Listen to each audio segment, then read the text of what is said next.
Ladies and gentlemen, welcome back to the Unbreakable podcast. We talk about money, motivation, mindset, and inspiring stories from interesting people. Today, I'm very pleased to have on our guest, Branden, Condy. Entrepreneur, serial entrepreneur. Many have called him Miami Liam, rags to riches story. Grew up with a similar background to mine. I've been doing these organically, but I actually wrote an intro down that I'm going to read primarily because I've been in Los Angeles, I've been in Arizona, I've been in Miami, and I had to pull through for my boy here because I was on 4 hours sleep. I wanted to capture his story. For you guys that don't know, he's been intentionally offline for some time, having been chronically online, dominating the game. He's had a bit of a reset, and he's come back with us today to tell us what he's been up to. I think this is going to be particularly interesting because when you see prominent people go away, I call it the Batman theory, where they're rebuilding. And I think Brandon's going through that now. Is that correct? Yeah. We also went through some shit, but I took it as a challenge. And we're going to talk about that right after this. So ladies and gentlemen, today I'm thrilled to welcome a guest whose journey epitomizes resilience and the entrepreneurial spirit. From facing homelessness in his youth, same as me, to becoming a multi-million-dollar entrepreneur, same as me. Fist bump. Sure. Branden Condy's story is nothing short of inspirational.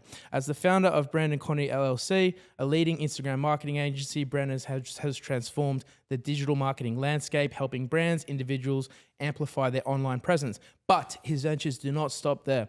Branden has also made significant strides in e-commerce, particularly with Amazon FBA automation, enabling clients to generate passive income streams. Beyond his business acumen, Branden is a passionate mentor, sharing his insights through workshops, webinars, and his own podcast, guiding aspiring entrepreneurs on their journey to success. Please join me in welcoming the one and only Mr. Branden Condy to the show. Welcome to the show. That was good. How was it? You used ChatGPT? Yeah, massively. So I wanted to make it a combination of my own plus a generic intro. That was because good. sometimes they'll get stuff that I didn't even know about. Okay. So we had Roger Reeves, Pablo Escobar's pilot on before you. Yeah, that was fire. Hard act to follow, fire. bro. That's fire. But how was it? It was literally like watching a 2-hour movie. Wow. It was insane. But the good thing is about this podcast, or having a podcast in general, is I just have people on that I think are cool, and I have people on that I would want to share an hour with. For sure. And I think for you and me, we've gone back and forth for the best part of a year. You know, I've only been online for probably under a year now, but things have been popping off a lot. Mm-hmm. And you have been in the game much longer, much more 10 years now. 10 years. Yeah, I've been doing this. Bro, I find that at that level, the insights and the expertise that you can kind of share with people, it's invaluable.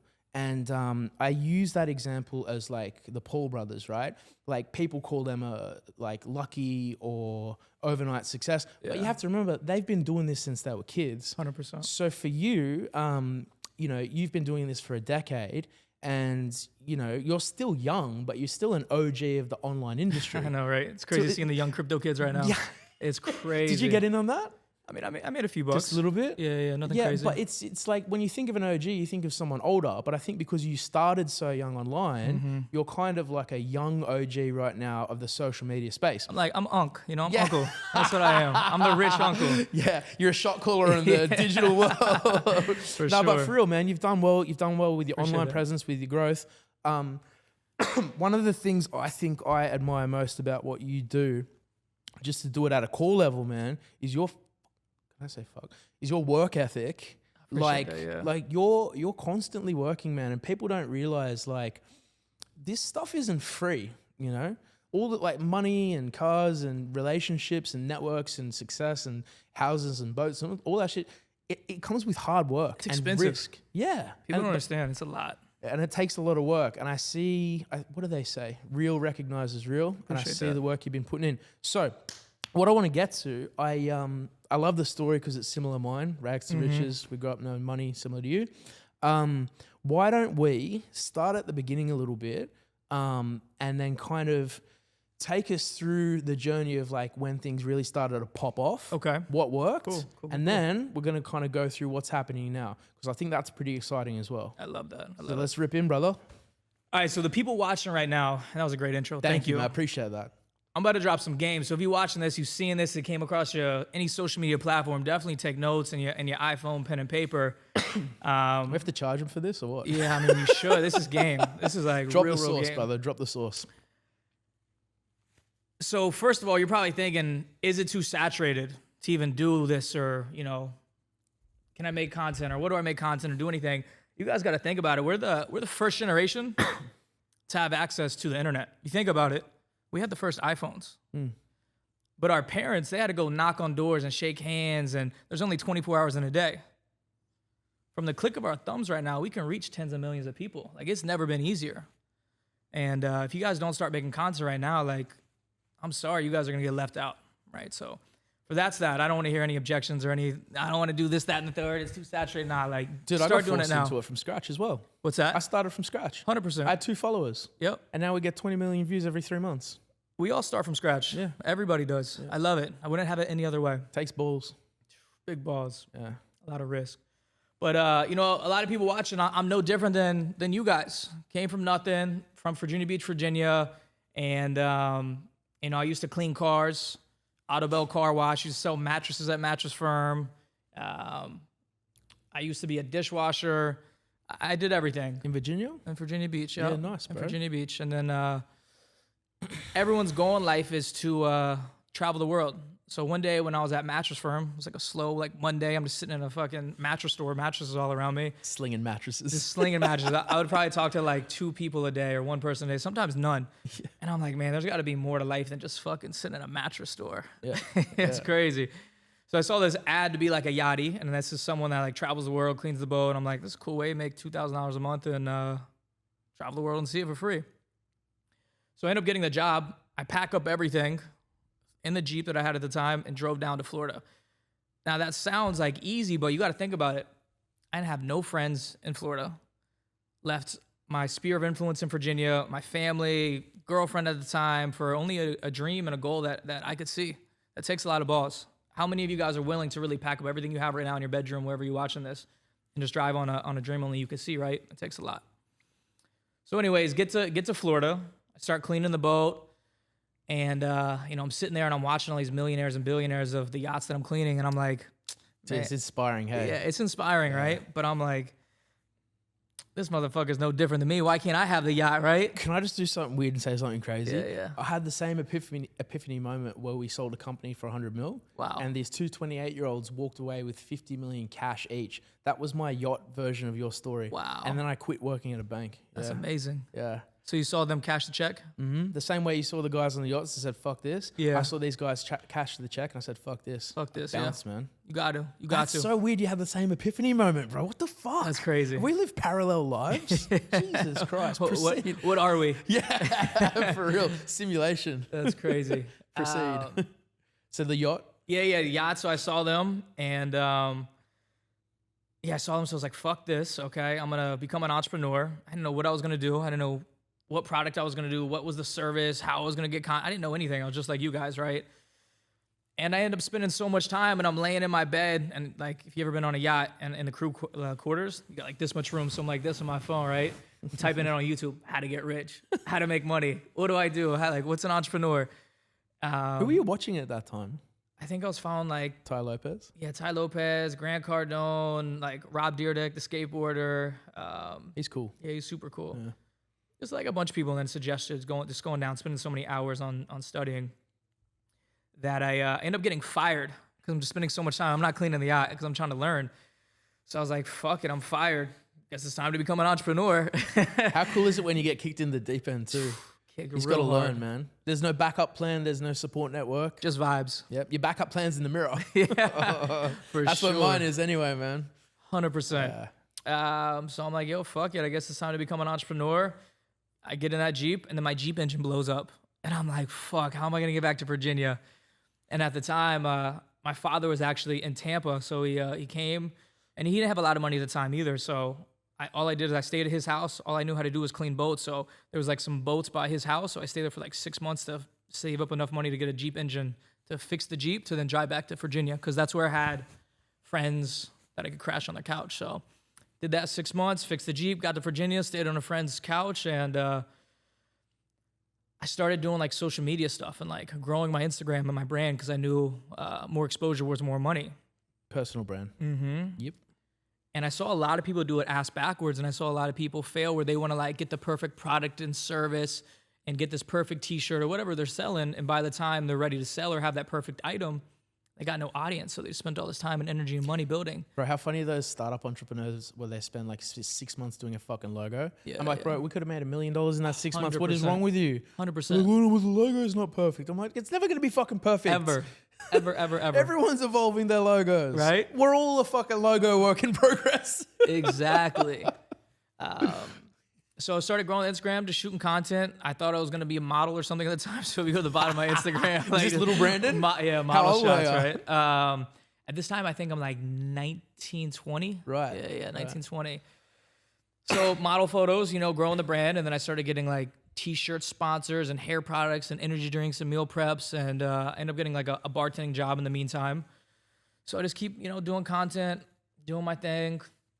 And then one day I look back, I'm like, fuck, I'm making more money off Instagram than I am bartending. Just through sponsorships? Yeah. Nice, so I'm like, bro. this is pretty cool. And then I started realizing I'm driving down the street, no one's looking at billboards. When I'm home, I'm not really like on Netflix, I'm on my phone. And then I went to this party and, you know, I'm talking to these girls and these girls like, oh my God, so-and-so just walked in. I'm like, this motherfucker no different than me, just got more followers. Like, what makes him so cool, right? So it's like, yo, people really look at this shit. Perception is reality. As corny as that sounds, like that's the truth. No, it's not, man. I was talking to Josh about this the other day. Yeah. Like I say, whatever the mind can visualize, it can materialize. Facts. And everything I've ever seen, like out here, has materialized out here. Bro, even fucking this. Right. I was sitting on the couch with my girl and I was like, oh, him and I will be in a podcast in 4 months, I reckon. And then, boom. Made it happen. That's how it goes, bro. So, Wow. sorry, I digress. No, it's all good. So that was like another, you know, tick in my brain. And then I'm on Instagram and I see some guys in Scottsdale, Arizona, and we're talking, chopping it up, just like, you know, how we connected. And I'm like, yo, we got to start like a marketing business. This is the way the world's going. And I fly out to Scottsdale, Arizona. We link up. I'm drinking a vodka Red Bull on the corner of Scottsdale Boulevard at the Montauk. And As you do. I get that little, that feeling inside of me. If you guys are an entrepreneur, I don't know how to explain it, but you got this little feeling in your heart and you just got to go with it and do it. So I was like, yo, you guys are going to see me back in 30 days. I'm going to go get this little Jeep and pack up my shit. They're like, you ain't down. I was like, you don't know me. You'll see. Go back home, bartend a few more weekend shifts. I think I have like $2,500 to my name. I pack up like a 45-inch flat screen TV because that was a lot of money back in the day, like 10 years ago, right? Yeah. I think I had a long mirror, a suitcase of clothes, and a thing of pre-workout and just vibes, right? So I took that long drive from Virginia all the way across the country to Scottsdale, Arizona, just dry scooping pre-workout and making it happen. That's so funny. I got mine in the bag as well. Wait, we got the same Louis bags packed with pre-workout. That's it. So I get there Christmas Day, and you know, we all link up. Nothing was open. I was starving. I think I get some sushi food, and then we get to work. And what I was doing is I was helping people grow their social medias. And then you know, fast forward that first year, I made $300,000. And I was like, damn, that's a lot of money, because I was only making like $30,000 a year with cars to What was bartending. the revenue model? Was it kind of like a consulting fee to get people to grow their Instagram? Yeah, so it's helping companies grow their Instagram, how to post, when to post, what to post, and things Corporates like that. and stuff? Yeah. Bro, that I always say to people when they're like, I just want to know how to make a little bit more money. Well, just get 4 fucking Instagram accounts. That's it. You get a few $100, $1,000 a week, cruise control. That's it. But no one wants to work. Yeah, I'm tired of hearing people tell me what they want in this, that, and the third. I want to see action. Dude. And they're like, but why aren't I rich now? I'm like, well, what did you do today? 100%. What did you do today? That's why I don't go out to like non-rich places anymore. Cause bro, I hate, listen. Do you go out on Tuesdays as well? Nah, fuck that. I go as quiet on Tuesdays. That's why. Oh, God, no. I love people and I love helping, but I fucking hate hearing excuses like, if you ever go out, you hear all these guys that be doing the stuff and the drugs. Dude. Or they're and drunk, they're talking right? about business plans. I want to do this, that, and third, open this restaurant. Oh, bro, can I fist bump to that, please? Because you're talking to my soul. Dude, I'm around people who do drugs and they describe wanting to do what I do for free. I'm like, bro, I don't need drugs to do this. This is my drug. 100%. I think this is our drug. Yep. This shit is our fucking drug. Yep. We need to go bang bags to come up with business ideas. Just fucking chop it up over here. I mean, that's why I can't understand. Like it's just. I don't get it. I don't get it. I think it's some people's escape. Like drugs is the only thing that can kind of offset like the mundane style of life that people have succumbed to. So you Okay, so you've started the marketing company, marketing agency. Yep. And you start to obviously surround yourself with people who want to see you elevate, as you do as an entrepreneur. What came next after you kind of cracked the code on the marketing? So what came next after that is I realized that everyone started buying online. And I saw like Amazon really taking off, right? If you think about it, the idea of buying paper towels or clothing or silverware or anything was crazy to people. Everyone wanted to go to Walmart and Target or whatever their stores were. But I'm like, nah, this is the way the world's about to go. So I started selling on Amazon. I had this guy reach out to me. He's like, yo, with your brand and where the world's about to go, we should partner up and start like an Amazon automation company and start helping people sell online. And at first I was like, man, get that fake shit out of here. That's so fake, right?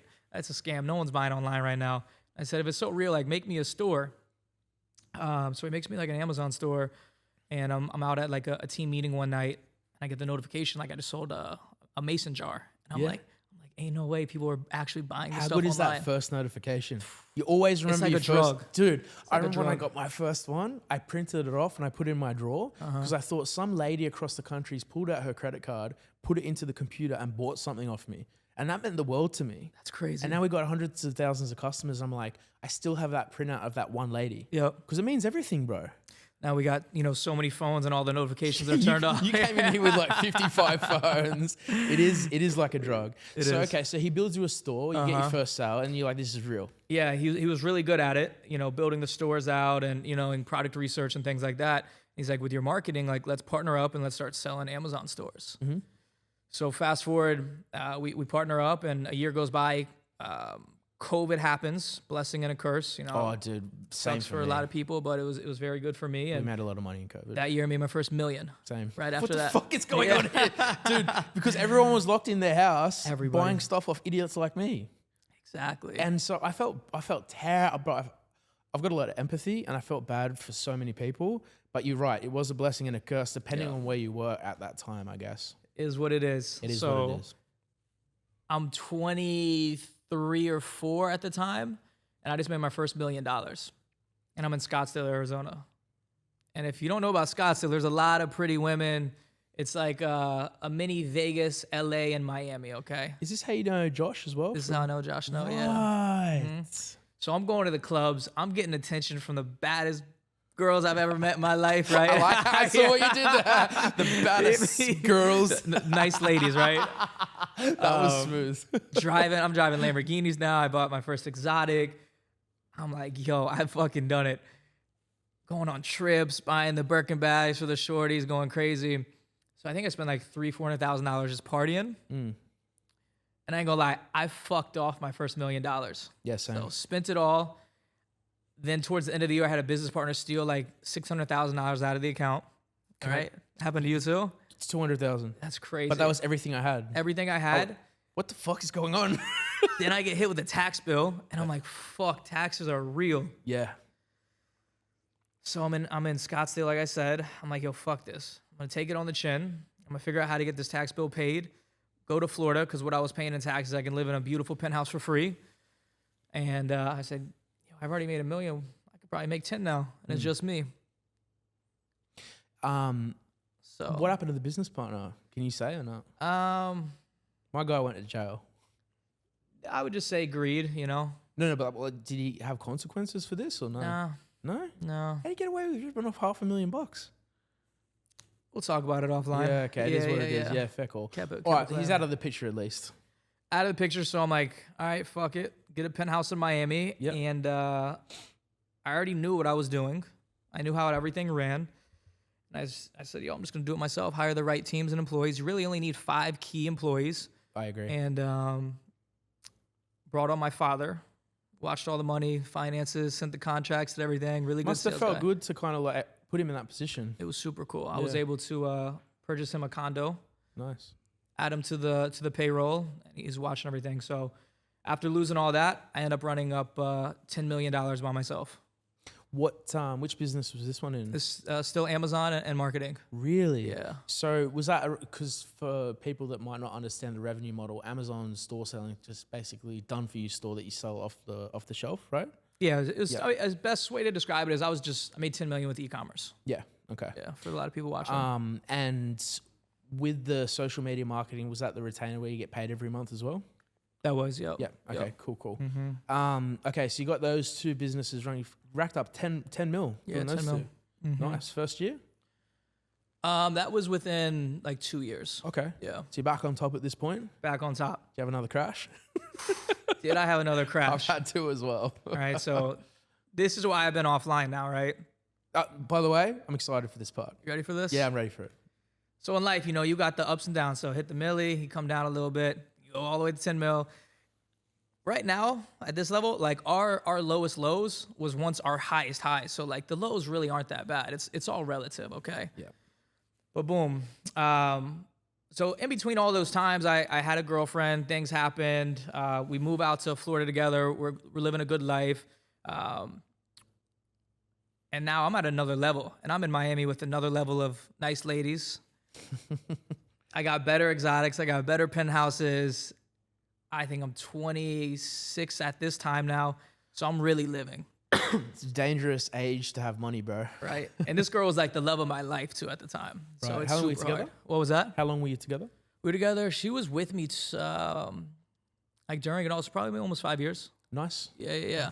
Now that I look at it, I definitely was the problem because I'm young, getting money, going crazy and things like that. But, heartbreak still hurts. So through all of that, went through a bad breakup, right? After that, I went through some bullshit. And this is why I've been offline. Went through the breakup. I went to jail twice over some bullshit. Well, for. We'll talk about it offline, or they can Google it. Okay. What was the reason for the rundown? Like I said, like I was so big on social media and like how I live my lifestyle. Everything's super nice and rich. So they tried robbing me. In Miami? Yeah, they tried robbing me at my warehouse. It was like 2:30 in the daytime. And I'm about to get into one of my Ubers. The Uber driver gets scared, sees it happen. I'm still on probation, so I can't have anything on me. He locks the door. There's nowhere to go. So I'm like, yo, fuck it. I'm going to fight these guys. So boom, we're fighting over my bag. I got my Louis bag. And then on my other hand, I had like a Richard Mille on. So we're fighting over the bag. Then he sees the Richard Mille and tries going like this. Because you can just like flip the Richie off, right? So I drop the bag. I knock his homie out. When he falls. 3 of them? There was 2 of them. I was fighting. The other one was a driver, a getaway driver. Right. So then we're fighting. If his homie sees him get knocked down, then he comes through and then he helps him out. And when he gets knocked down, the Uber driver sees it, unlocks it. I jump in real quick and boom. But from that, I get hurt, I get injured, and I had to go to the hospital. Almost died. I was in there for like 5 days. What, you got shot? Can't talk about all that because it's still going. Wait, is this public? Like, have you come out with this? I haven't talked about this yet. How long ago did this happen? This was probably 10 months ago. What happened to the dudes? I figured out who it was in 24 hours. Yeah. Right. Mm-hmm. So I assume that they didn't get charged or anything like that. No, they ended up they got caught too. Okay. Yeah. Right. Okay. I'm gonna ask you a straight out question. Do you think it was an inside job or an outside job? Because you got to think about that. I'm still trying to figure that one out. I don't want to jump to conclusions, but they had pictures of my warehouse and who I was in their phones and the saved photos. Right. Oh, yeah. Mm-hmm. All right. So, but how did you end up like squabbling if one of them was like strapped up with a, Like, did one hold? And yeah. They put it in my head. But like, Jesus. I just couldn't.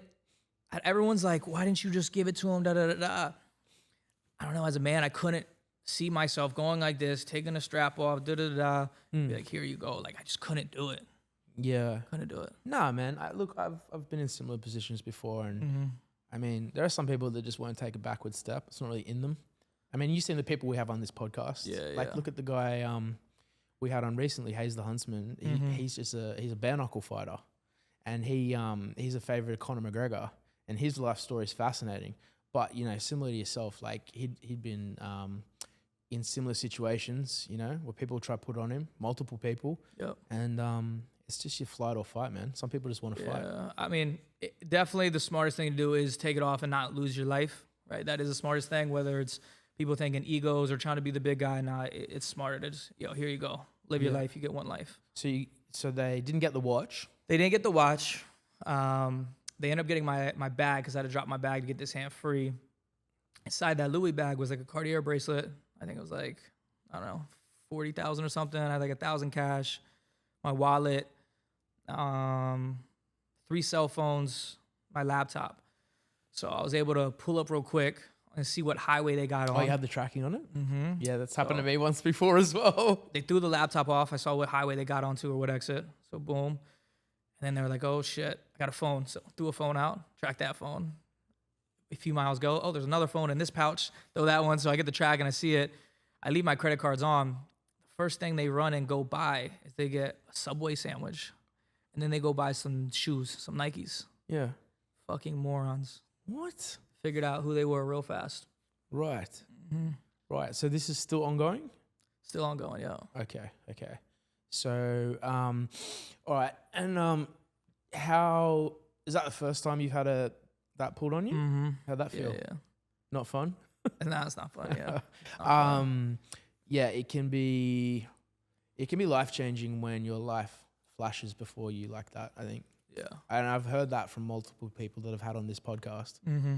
I don't know why it's called Unbreakable, right? So it's kind of in the name. Yeah. So I mean, all that happens, right? And I don't really like talking about stories. Everyone's got a story, right? But I say all that's what this. you're here for, bro. This is your story.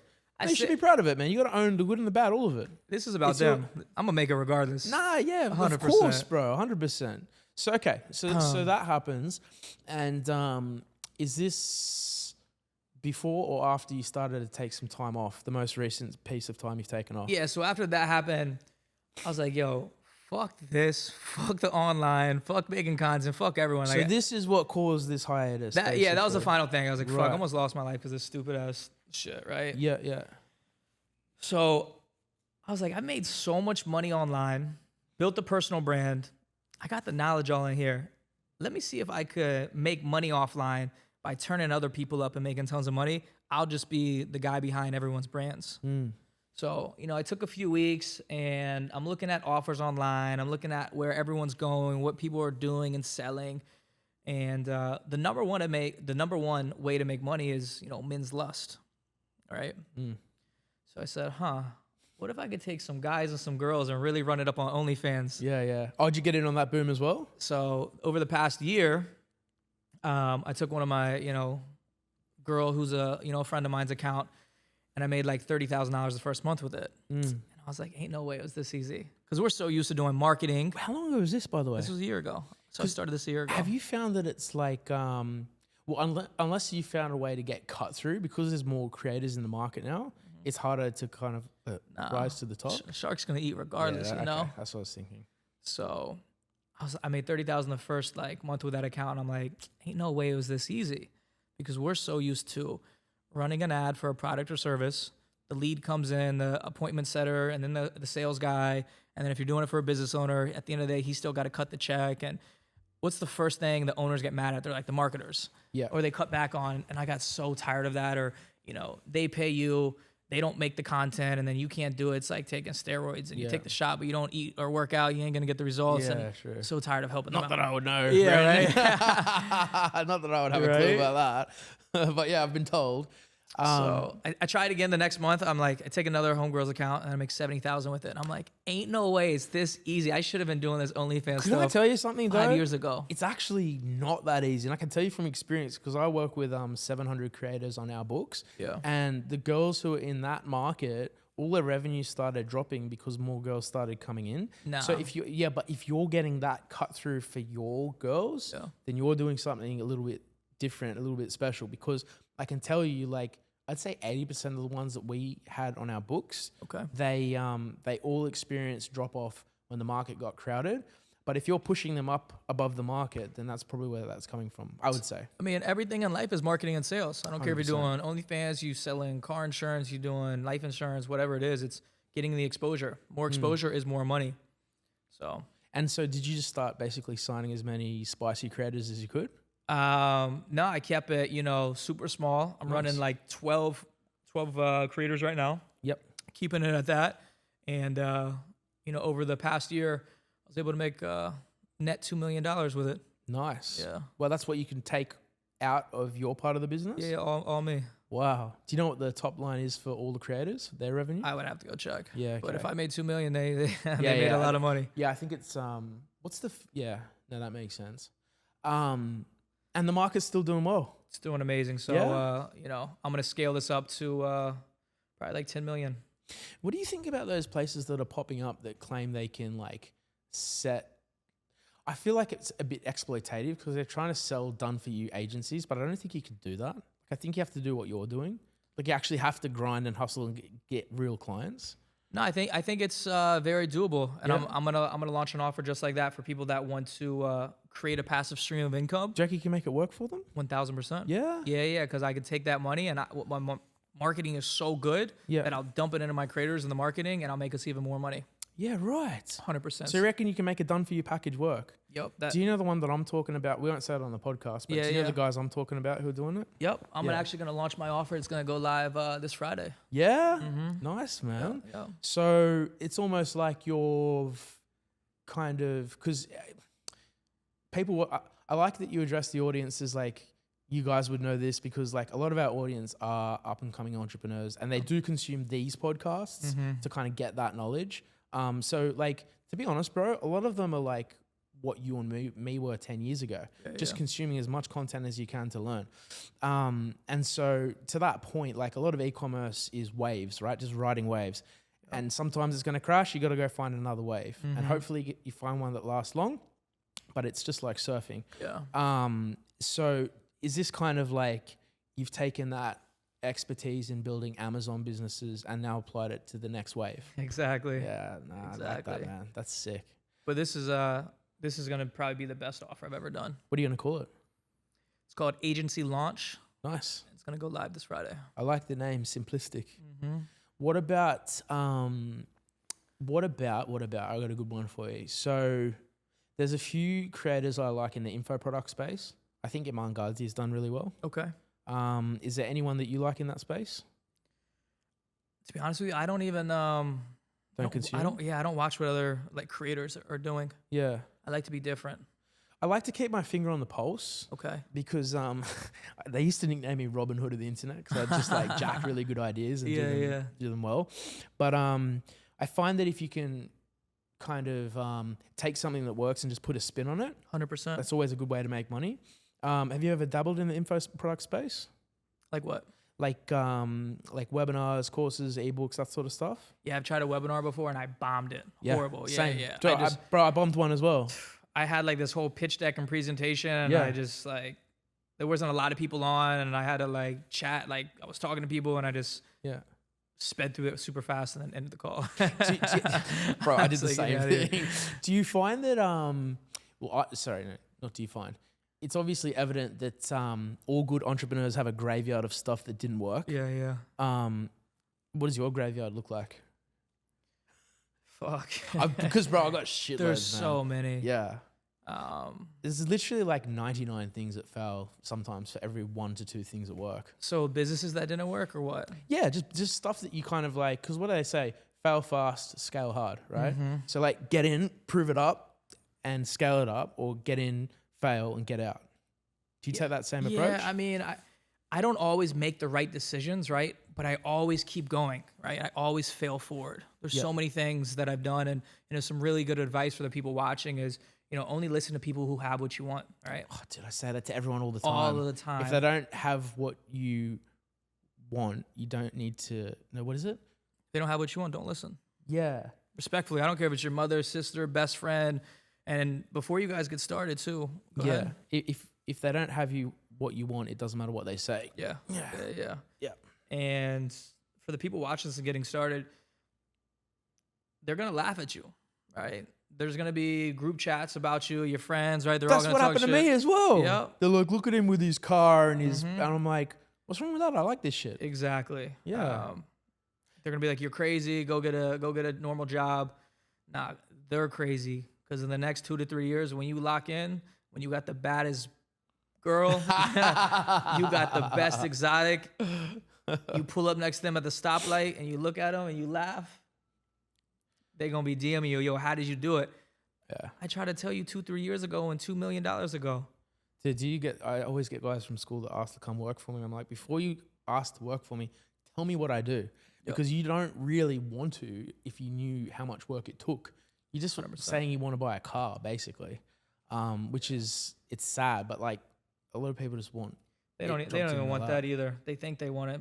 Yeah. When they find out how much work ethic it really takes. So to that point, a lot of the people that we work with are a product of the people that they surround themselves with.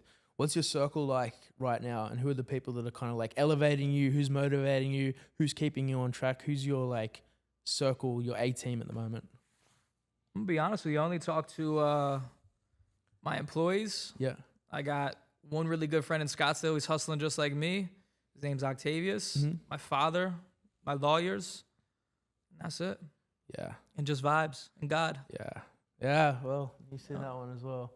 I had a couple of near-death experiences. That's why I'm here, because I had one and I came out of it and like I should not be here right now. Yeah, what happened? Oh, I'll tell you off the podcast. Okay, yeah. Yeah, it was close. But I basically walked out, I got that tattoo, and I was like, well, I shouldn't be here, so what can I do? Yep. I thought, well, I'm just going to create something that's going to outlast me, because 24 hours ago, I shouldn't have been here. 100%. And now that I'm here, I'm like, I just want to create stuff that can put my content out forever. But I also wanted to capture the stories of people around me, because like all my success has been a product of good people. And I'm like, I really think it's a privilege to capture their stories as well. You know what I mean? Because like 100 years from now, someone's going to see your content. They're going to want to know what you're about. And, you know, I get to capture those stories, and it doesn't feel like work for me. I'm getting paid for it. So it's like, you know, for me, it's the best job in the world. 100%. So to that point as well, like, so for people who are watching this, like, what do you want people, say someone watches this 100 years from now. Yeah. What do you want them to know about who you are as a person? You know, more or less, I just want people to go harder. I want them to realize that anything they can think can come to life. Yeah.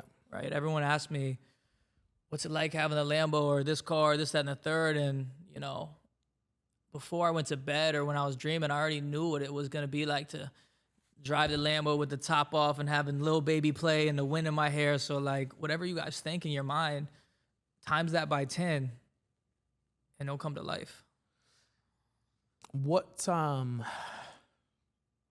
find a lot of people that have succeeded have obviously come from humble beginnings. Yeah. Like, what was the main thing when you started that like drove you to that ferocious level where you like have to have all this stuff? For real, what it was a sense of security. So I was homeless at a very young age.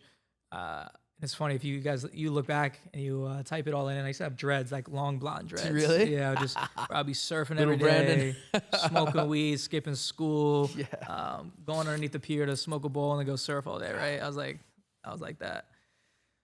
So I come home one day from school, get a knock on my door, and it's a cop, and I think I'm getting, a ticket or something for skipping school. He's trying to take me back to school.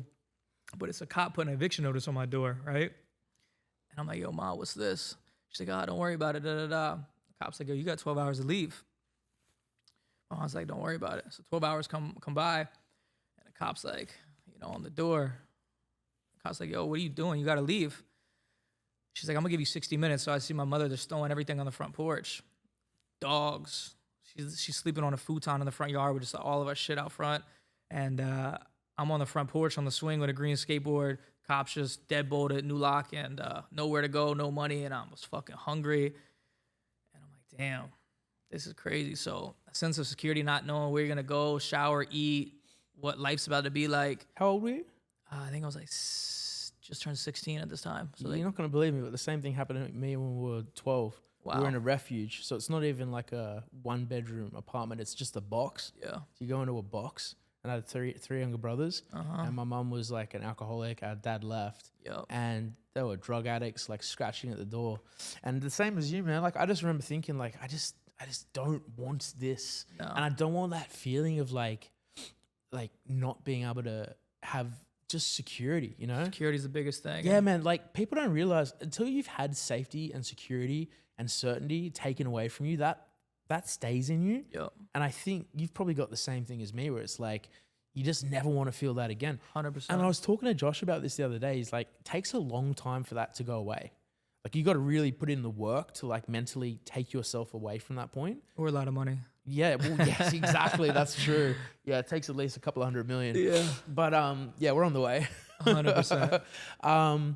Okay, who do you kind of look up to at the moment? Like, who are people that you find kind of like are your benchmark for like where you want to be in the next 5 to 10 years? There's not really people that I look up to in that aspect. I can tell you that who I look up to for like marketing and really know how to play the game, whether it's controversial or that's even better. Whatever's going on, is Grant Cardone. The way he plays it is fucking A1. What do you like about what he does? Recently he was in a fight with someone, like an old business partner. I know exactly who you're talking about. Yeah, and how Gary? that whole thing was played out. Yeah. I don't know his name, but I know exactly who you're talking about. and then he brought it together. Then they did a podcast. That was weird to watch, man. That was a hard watch. That was player. Yeah. He did a good job. I like that, and I'm gonna implement a lot of those tactics. Yeah. No, he's done quite well. Because people would rather be entertained than educated. That's true. So he used it all to his advantage. Do you know who else did that well? The Tates did that really well as well. Like their internet takeover strategy. Yeah. I mean, I've never seen anything like that ever. I can't even think of anything that comes close. That was genius. What do you think's the closest thing that ever came close to what they did? Because like that was a full internet takeover. Yeah. Like the way they were able to scale with clippers. I mean, only maybe digital nerds like us would appreciate this. Yep. That's fucking phenomenal. And that's hard to do, man. That's hard to do. Absolutely. Maybe, do you remember the Bodybuilders is? Two little short fitness guys. Yeah. So one of them is my boy back in Sydney. Okay. His brother passed away in 2011, but he made so much content that like they had like young clippers just doing it for free all over the world. That's the only thing I can think to that came close in terms of like an internet takeover. Yeah. Because you got to be fucking good to take over the internet, man. You know what's funny? I did something similar like that. So I had so much content stocked up. Yeah. When I was on house arrest and going through all the jail and fucking away from everything. Have you still got it? I had all the content, and I was posting content throughout the whole year like I was living a crazy lifestyle like I have been. Yeah. My ass was sitting at the house, plugged into the wall, charging my ankle monitor. I ain't leave my house. Yeah? But everyone thought I was outside. That's what I tell everyone. That's smart. Perception is really? reality, yeah. Dude. So this whole time that you've known me and like posting content, I was stuck in the house. Yeah. Do you know what's so funny about? No, it's funny. You're not gonna believe this. I've done the same thing. Yeah. I mean, I do like, we grew up in a rough area where like if you post yourself in a nice car or on a nice boat, like you might get robbed on that car or that boat. So I just have a war chest of content, and I'll usually release it like a couple of days or a few weeks later. But I think there's huge value in like content stacking. And if you've got a war chest, like, what was that one dude? He was heaps fat and he lost all his weight, but he had a year's worth of fat content. So everyone thought he was fat for an entire year. And then one day he just posted a new person. White guy? Is it Nick Avocado? Some I'm not YouTuber. sure. But no, when I started this, my goal was to do as much content as humanly possible because I want all this stuff to outlive me, man. You know what I mean? I want there to be enough clips out there for like a fucking 100 years. That's what I think's cool. Yeah. Like having your story out there for that period of time, I think that's cool. Unless it gets deleted from the platforms or... Yeah, I know. But if you're spread out enough, I think... so like we're on YouTube, Spotify, TikTok, Instagram, Apple. So like this content from this podcast is going to go across all platforms. What platforms are you posting it on? All of them? Yeah, all of them. So we got clippers for everything. So we'll post. You doing a post now? Yeah. I'm posting you content can't help right himself. Now. He's addicted to the game. We back. Hey, that's actually pretty good. All right. So we've gone through the hiatus. Wild times. Okay. Chaos. Yeah. You've now come back to the game. You've got a new business model. Yep. You're going to launch the Done For You. How does it feel to be back? And maybe this is a good question for you. Like, what did that experience teach you, like, of being, because you got locked up. Like, what did that teach you? It's funny, right? Before that, all my lawyers were like, Branden, slow down. I'm like, slow down? What the fuck? Why would I slow down? What the fuck does slow down even mean? Like, I'm not going to slow down. Yeah. And I never understood it until sitting in jail and God was like, oh, sat your ass down. Yeah. So it taught me that, right? That was one of the things, slow down. no news is good news, or no news is news, right? Also, when I was getting blasted online, I'm sitting there and I'm just watching everyone and all the articles and the blogs and the bullshit. And I really, really learned how SEO works, and, domain authorities and the websites and the ranking, and how to suppress the bad and push the good and control the narrative. So I'd like to say I'm a fucking master at Oh, so you built those skills during that time? Some of the best skills. Well done, bro. That's awesome. Before that, I was just a marketer, right? Yeah. I just know how to make content. I never did any of the back end stuff. So now that I have both those skills, yeah, I can make anyone viral, famous, a celebrity within 90 days now. Yeah. What's something people don't know about you? It's a hard one, so you can take your time. Nah, I would say it's funny. I'm actually like a really nice, cool, genuine guy, and really want to help people, but they see the perception of jewelry, style, how I look, tattoos. That guy's douchey, he's a cockback, whatever, this, that, and the third. Judge a book by its cover. Yeah, but then they meet me like, wow, you actually a cool guy. Yeah, man. Well, look, I mean, I think you and I have similar energy and similar kind of like empathy, similar aura, similar weaponized ADHD. Yeah. Also, do you know we blasted an entire hour? Really? Yeah. Tell it's been good when time goes. Because I'm telling you, man. Yeah. So we're going to get good clips out of this. And I'm going to finish it on a positive note. So like, I want to finish it on, what are you proud of? And you're building a legacy, as we all are. So what are you proud of now, and what do you want to be remembered for? I don't got that answer yet. What I'm proud of is being unbreakable. Right? Thank you, my friend. I'm proud of my man. Never stopping when things get hard, and just looking at every L and turning it into a lesson. Because you guys are going to go through 1,000. Watching this, you're going to start a business, it's not going to work, you're going to fail. Just keep going, keep going, keep going. You're going to take 1,000 L's, but all it takes is that one W, and they forget everything else. I read this really good quote the other day, which you're going to love. I'm going to finish on this. It was, if you knew how close you were, you would stop worrying and start preparing, because the universe loves that. 100%. It's good, isn't it? That's really good. Did you have fun? That was great. This was easy. I told you it would be good, bro, and easy. Listen, we're going to have to do another one. Branden, Condy, absolute pleasure. Pumped to see the new product drop. And anytime you want to chop it up, man, I'm here. Let's do it. Yeah, I appreciate this. 10 out of 10, man. Yay, I told ya. You glad you trusted me? Glad I trusted you. I'm going to use the bathroom for